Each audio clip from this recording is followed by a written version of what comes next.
Good morning. This is our last week of hearing stories and working at school. And so I'm being brave and I'm sharing a book that I wrote over probably 30 years ago.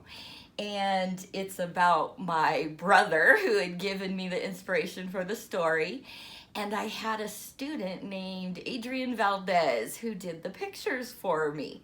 So this is so old, actually, that the lettering is done on a typewriter. Do you know what that is? Probably some of you do, but most of you probably don't. So here's the story I wrote. There once was a small boy named Troy. He lived in the tiny town of Fort Morgan. Troy was about 5 years old and went to kindergarten. As many of you know, kindergarten is a frightening yet fun time for many youngsters. One day, Troy was out on the playground with some of his buddies when one of his friends started getting spots on his body.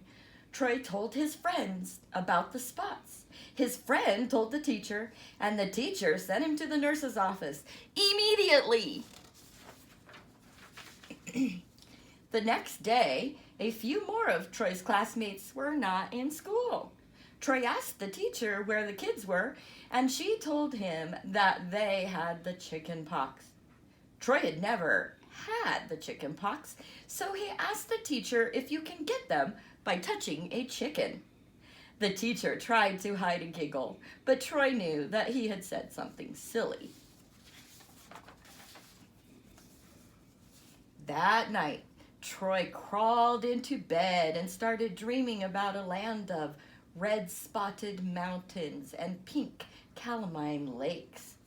Look here, even at the ladder, their thermometers going up. As Troy was skipping along in his dream, it turned into a nightmare when he heard something running behind him. As he turned around to see who was there, he yelled when he saw the chicken pox man. He was not very tall, but not real small.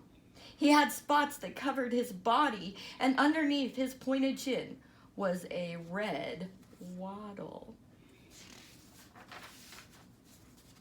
Troy turned and ran. He jumped into the lake and swam.